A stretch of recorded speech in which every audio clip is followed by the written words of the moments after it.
The League of Women Voters and the City of Arvada are excited to introduce you to this year's City Council member candidates.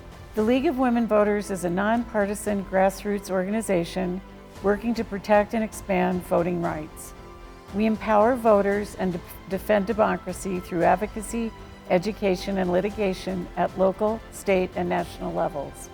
Our goal is to present the views of the candidates in a fair, nonpartisan setting so that you, the voters, can make an informed decision.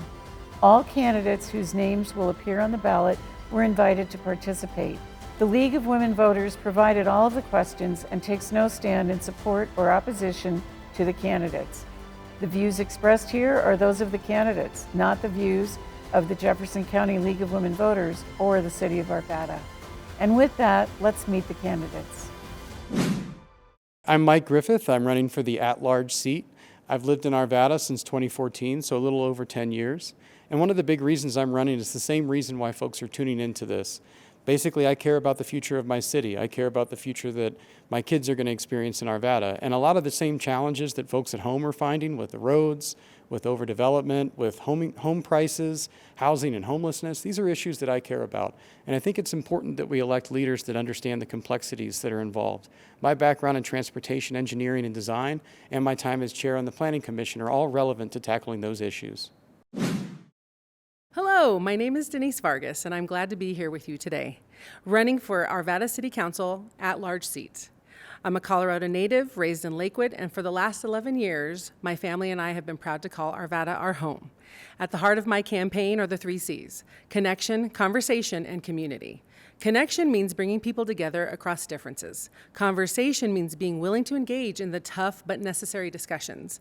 And community means keeping Arvada a place where families, businesses, and neighbors thrive together. So let's get together and start making decisions again, together for Arvada. My name's Eric Bodenstab. I've lived in Arvada since 2018.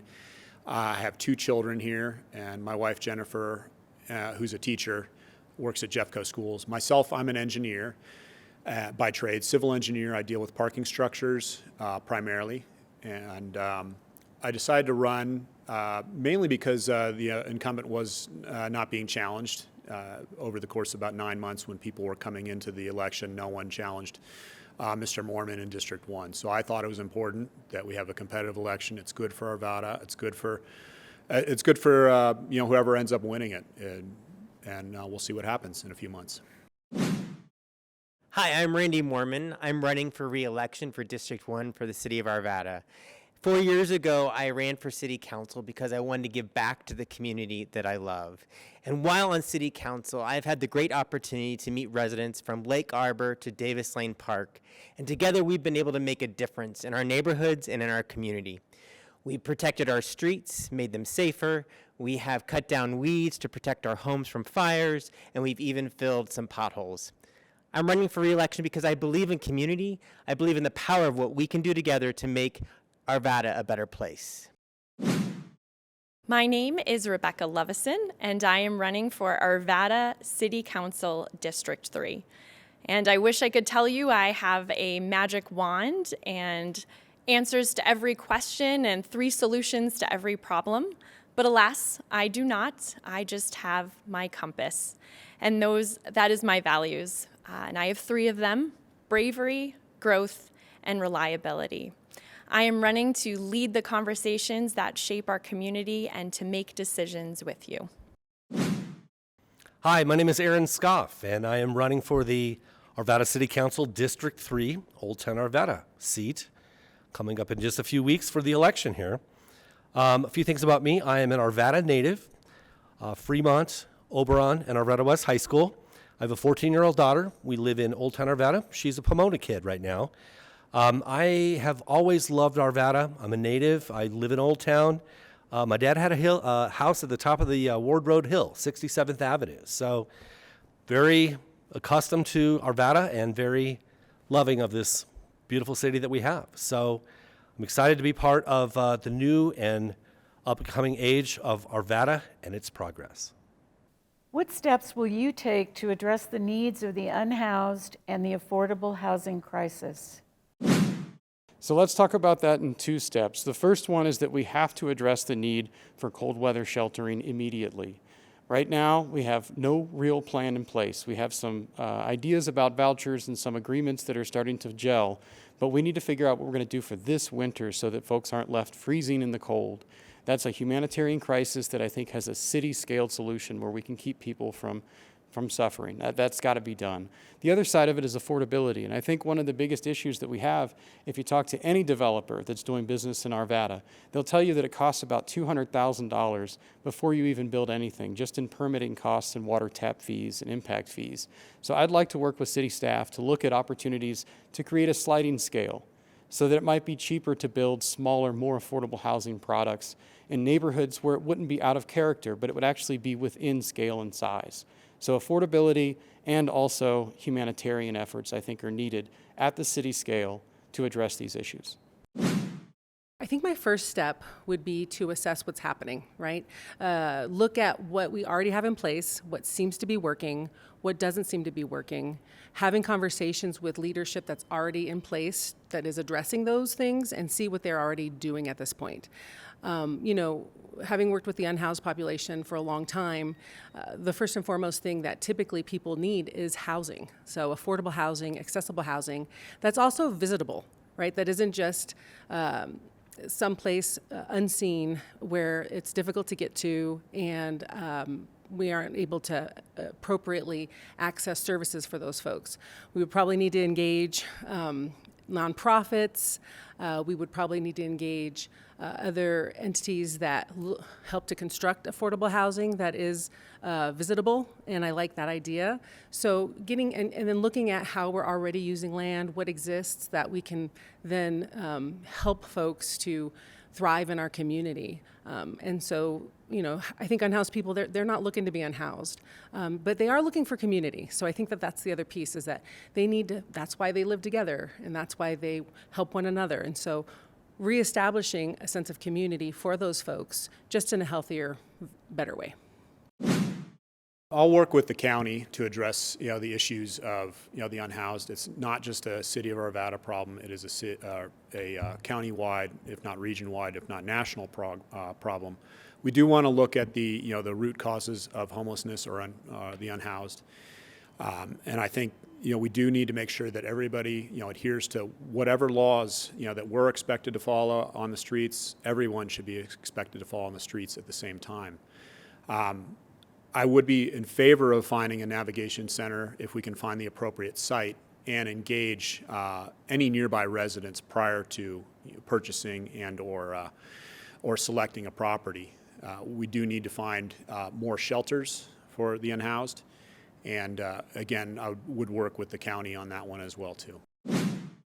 For the unhoused, it's really important that we build on the success that we have already. We have been housing individuals in suburban studios since January, and I'm very excited to report that about 75% of those individuals that we've been able to place there and provide wraparound services are now on their way to permanent housing. So we need to continue to provide those kind of services and treat everyone as they should be treated as residents of Arvada who want to live and work and play here in our great city. For our affordable housing crisis, it's really, really important that we take the time to invest in the existing housing that we have that is affordable and keep it that way. We can look at practices like land banking and also providing greater incentives to increase our affordable housing opportunities. And over just the past year, we've added 100 units, and we're looking to increase that to about 400 in the next couple of years. So we need to continue to do that because we have a vibrant community. We have individuals that want to move out of their homes, that are adults, children, and then we also have seniors who want to be able to find affordable and homes that they can downsize to. So we need to continue to work on that missing middle that is so important in Arvada. One thing that we are doing in Arvada and regionally is an intergovernmental agreement, which is wonderful. It is to help with finding homes while the winter gets very cold. But I believe that Homelessness is not just a seasonal issue. We need to be looking ahead to next year now so that we can be ready to help support our community. And I believe that housing and homelessness are very integrated. At this time, it's not affordable for a lot of folks. It's about $600,000, give or take, on average to live here. And also, folks that work here don't live here. So by addressing those things, I think we will be able to help support the unhoused. And specifically in the unhoused, this needs to be regional. Unhoused folks experiencing homelessness, they are people. So we need to see them for that, and they have individual needs. And as a region, we need to provide the support, whether it's for families, rehabilitation, reintegration, getting into jobs, whatever their needs are, having a space for them. And that is a regional concern. So I will support those conversations and be present and a voice at them.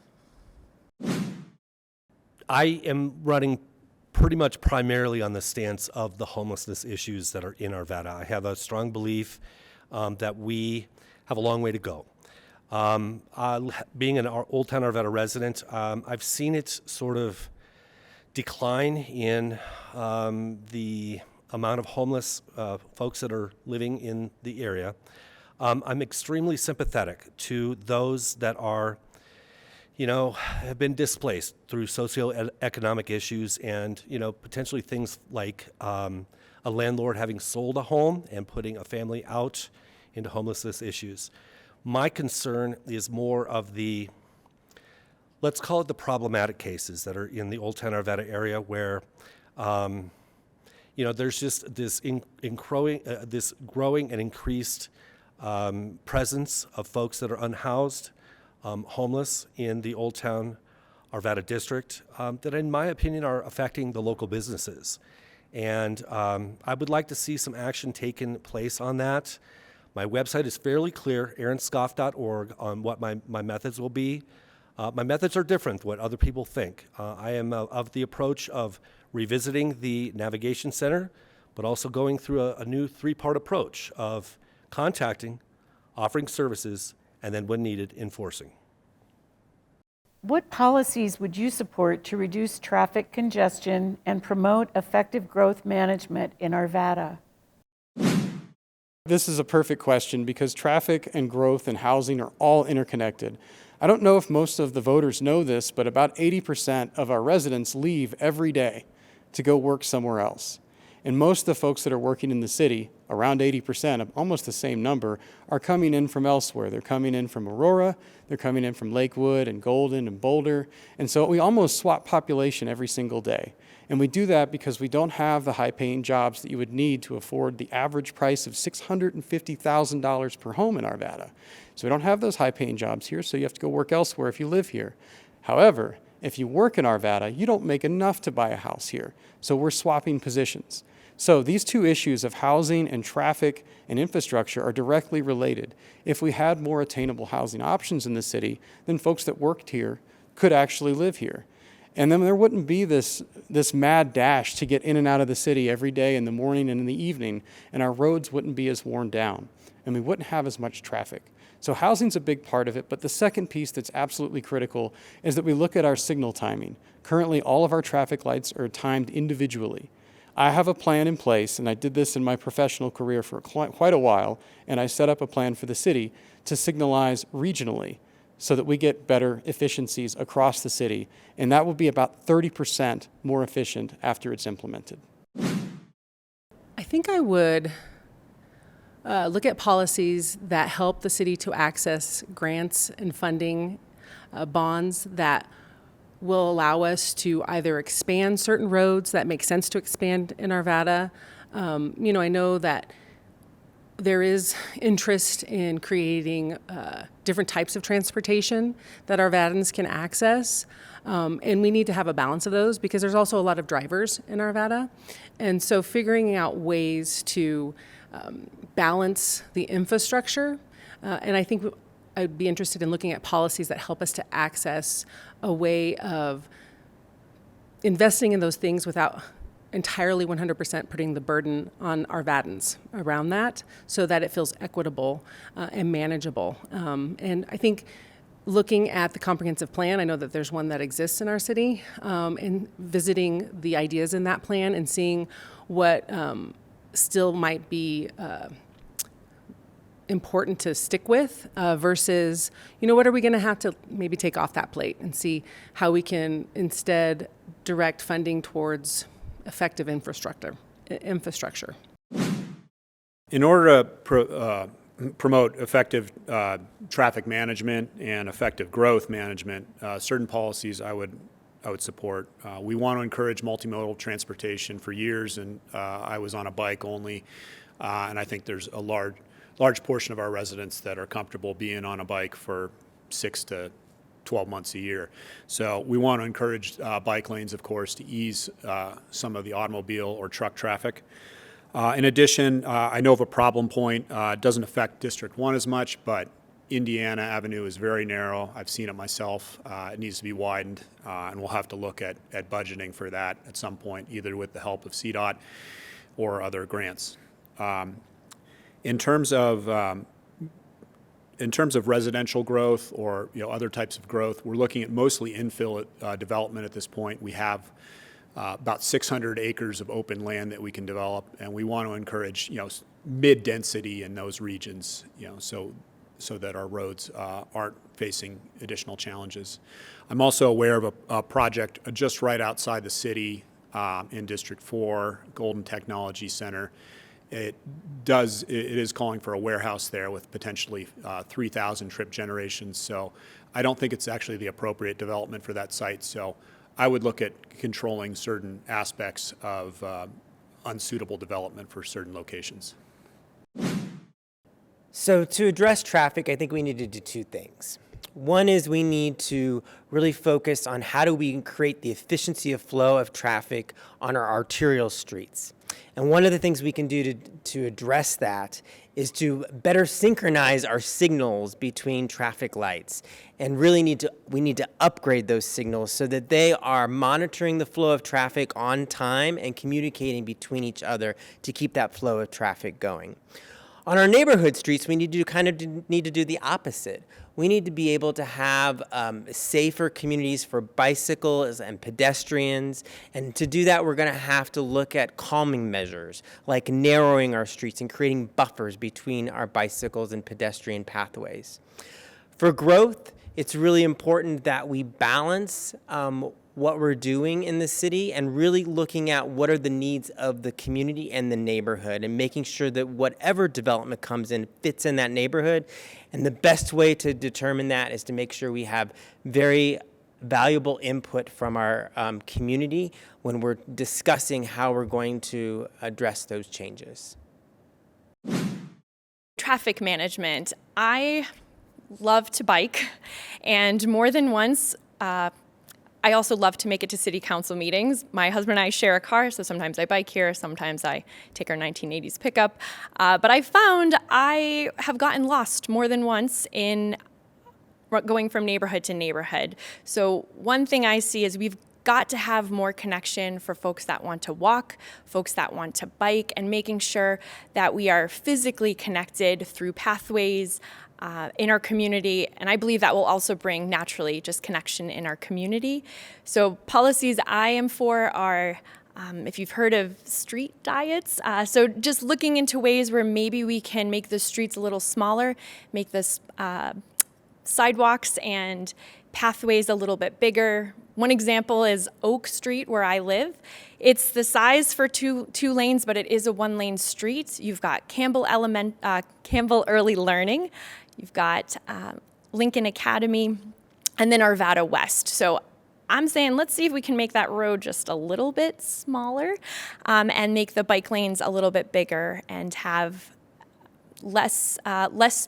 promote less cars and more bikes and more walking. I think the other area is looking to our traffic engineers and making sure that those lights are right where they need to be, so you're not stuck at a red light when maybe it should be green.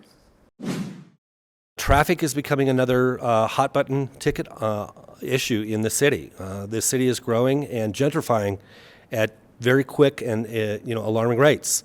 I use primary examples in the things that I talk about. Having lived in the Old Town Arvada and currently living in the Old Town Arvada area, I will use examples. When was the last time you drove down 52nd Avenue between Garrison and Independence? And we had to use the swerve technique to get around all that concrete that the city had used to slow traffic. It didn't work. And those concrete barriers are now being removed. There was a cost involved in that project that was installed on 52nd Avenue, and I think that was wasted money. I'd like to see more transparency when we come up with projects like this and to have more studies done. Another example I would use would be the temporary rubber speed bump modules that were installed on Grandview Avenue. Again, Old Town Arvada District 3. They didn't work. And they are also have since been removed with the roundabout situation and the speed bumps that just simply effectively did not work. More wasted money. I think we need to look at more transparency and actually studying more on traffic issues before actually implemented to be more transparent and cost savings in the city. What specific actions will you take to enhance transparency and build public trust in city council decisions? This is also very important. And a wise person once told me that whether or not you take an interest in your government is taking an interest in you. And what that means is that things are going to happen with or without your participation in council meetings and other venues that affect city decisions. So I'd encourage everyone watching this to please bring your friends, come to city council meetings, voice your opinion. One of the things that I would do to affect transparency specifically is I would push staff to try and get our packets out earlier. Not only for the benefit of council members, but for the benefit of the public, so there's more time to review the dense content that we often see. As a planning commissioner, I've chaired the planning commission now for many years. I've been on for about 9. We get the same packets that council gets and make recommendations ahead of time. And I can tell you it's very difficult to sit down with a 500-page document and try and make sense of it just a couple days before the meeting. So I think the public would appreciate more time there. And the other thing that I think would be absolutely critical is to keep a timeline of comments attached to any project that's currently available on the city website. So that means right now you can look at any project that's up for review on the city website for a permit. And I think we should add a portal so the public is able to comment on those individual projects and track that information. Those two things I think would go a long way to build trust with the public. You know, when I think about how do we enhance transparency and city trust, it's through communication and using the vehicles that we have to be effective communicators. So, for example, the website, Arvada Press, I think those are good vehicles that are already in existence to be able to communicate effectively to the community. Being people of our words, if we say we're going to do something, then we need to do it. And then we need to stick to the decisions around that, not being wishy-washy, not changing our mind, not caving to certain types of pressures. If we've been able to establish a good reason for making a decision, we need to stick with that. And I think that that's what ultimately builds trust.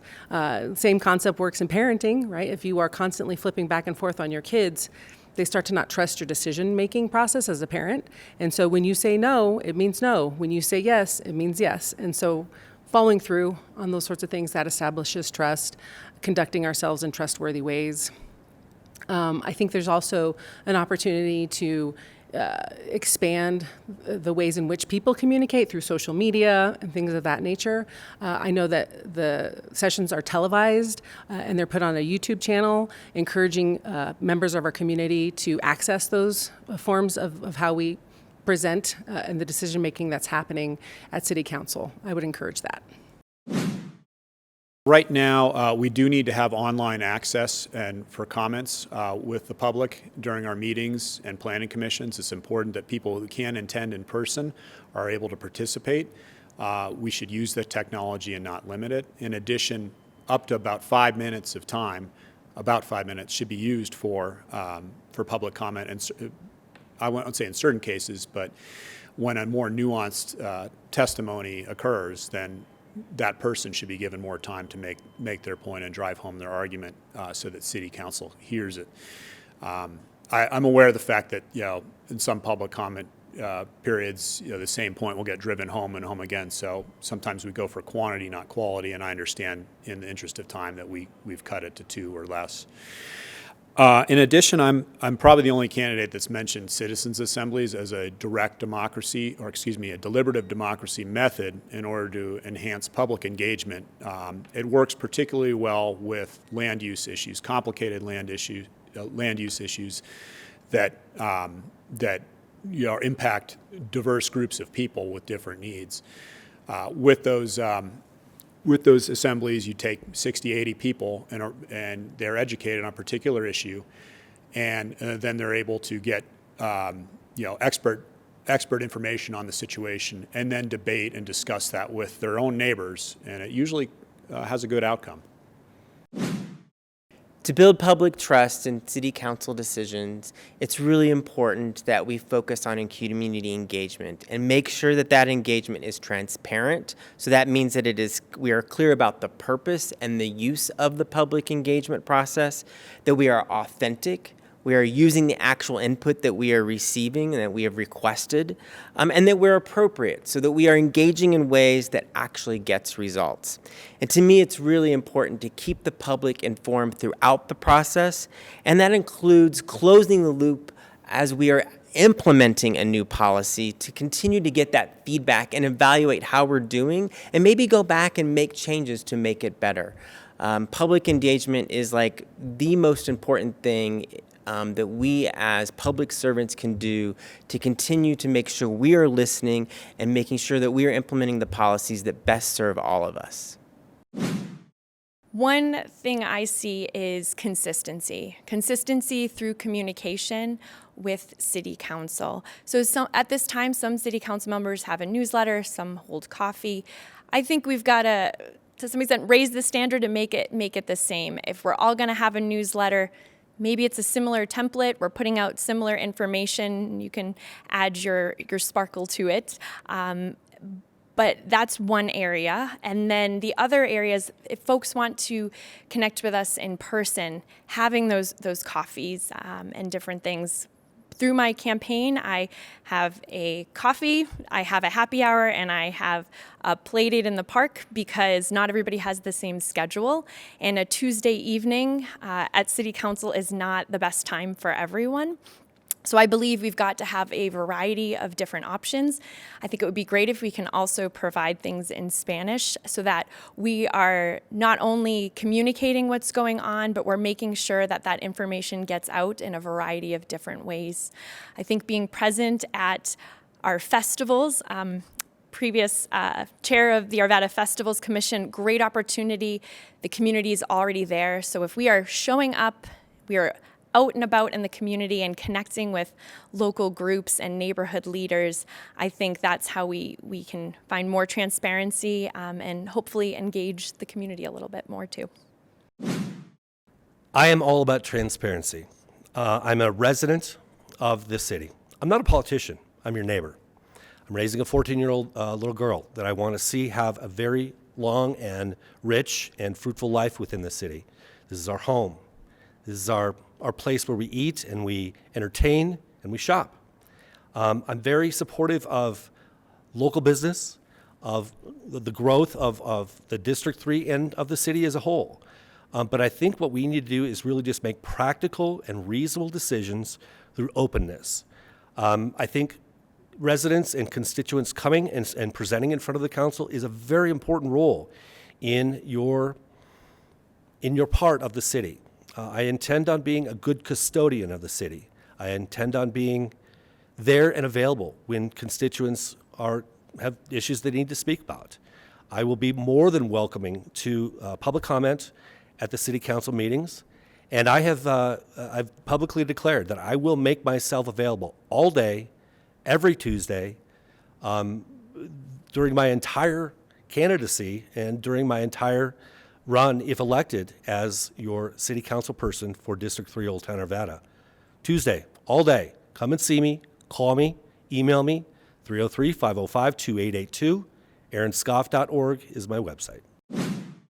in closing, I would just like to leave this with the folks watching. This is game time. A lot of politicians will tell you this is an election that's important and everything comes down to this moment, but it truly does here in Arvada. We have about 125,000 residents, and our build out and our carrying capacity with water and land resources is about 140,000 residents. Do the math on that. It's not a lot left to build. Currently, our housing doesn't match our jobs, and that creates in and out issues all over the city with transportation and affordability. These issues can be solved with the updated comprehensive plan, which we are initiating right now as a city. It's a 2-year process, heavily impacted by our leaders on City Council. So I'm telling you, this is game time. We need leaders that are going to advocate for you and all your community needs. So please visit my website, michaelforarvada.com. Give me a call anytime, read some of the testimonials, check out some of my insights. I have a Now You Know Arvada page with all sorts of interesting data, and I look forward to earning your vote on November 4th. Thank you. So why am I running? I'm running because Arvada matters to me. My kids live here, my parents live here, and so the decisions of local government impact me greatly. And I look forward to using my skill set in psychology, working in corrections, working with both sides of the aisle. I look forward to using that skill set that I've been so effective at using in other venues in our local government. I think I'm a great problem solver, and I make good decisions, and I want to be able to make those good decisions on behalf of all Arvadans. Well, it's a pleasure to come here in the city chambers and have this discussion with my neighbors and other citizens and residents in Arvada.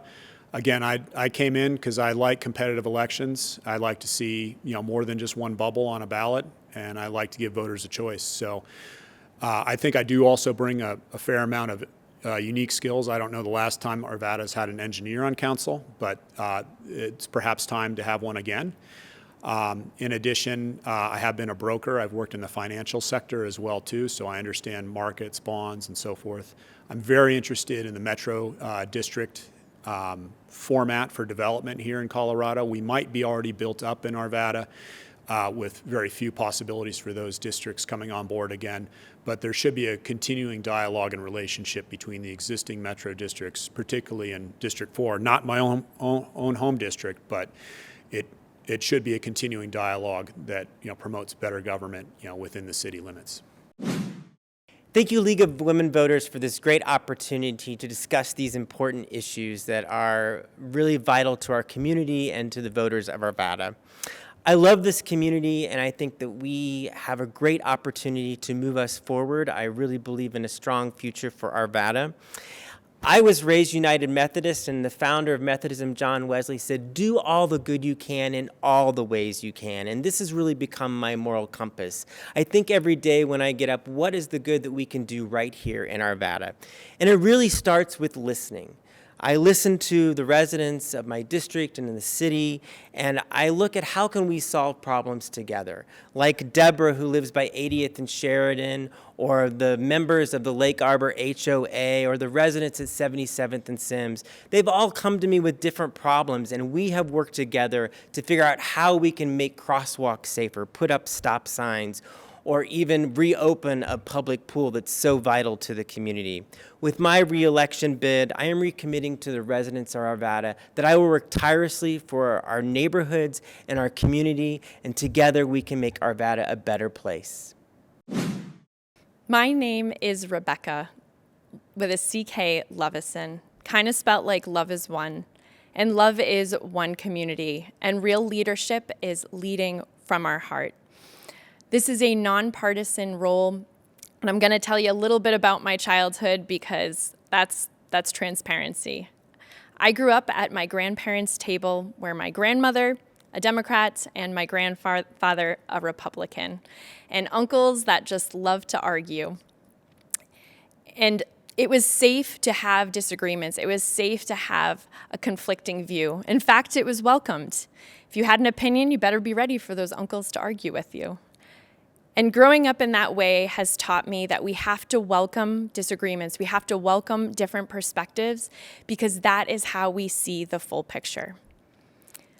I will bring a different perspective to Arvada City Council, and that is why I deserve your vote and you deserve great leadership. I am inspired to run for the city and for this city council seat because of my passion for Arvada. I'm a long-term resident. I'm a native. I went to school. I grew up in this city.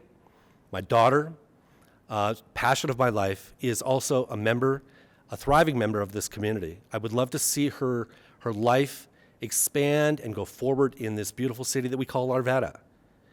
I'm running for the District 3 City Council seat, and in my opinion, Old Town Arvada is the gem of Arvada, if not of the entire metropolitan area. So I would like to see more involvement from citizens. I would like to see more transparency in the way we talk about things. I would like to see more regular people discussion when it comes to the city's, new policies and procedures that are going to occur and ways that we spend money. I love Arvada, and I will be here for her forever. I'd like to thank the candidates for participating. We commend you for your interest in serving the public. You can learn more about local candidates and issues at the League of Women Voters free online election voter guide at vote411.org. This interactive website provides voters the opportunity to compare candidates side by side for all races, along with pro-con arguments on all ballot initiatives that will appear on their ballots. Election Day is November 4th. All active voters will be mailed a ballot Friday, October 10th. For your convenience, there will be an outside ballot drop-off box at Arvada City Hall. For more drop-off box locations, as well as the nearest polling center, go online to jeffco.us/elections. If you choose to mail in your ballot, be sure it's mailed early enough to arrive no later than 7 p.m. on November 4th. To be safe, consider mailing it on or before October 27th. Voter service and polling centers open on October 27th. You can visit them to register to vote, update your registration, get a replacement ballot, and cast your vote, all the way up through Election Day. Questions concerning registration and ballot mailings may be directed to the Jefferson County Clerk's Office at 303-271-8111. Let's all remember that participation in local government by serving and/or voting is where we can express our collective values and protect and improve the quality of life for Arvada residents. So thank you all, and be sure to vote on or before November 4th.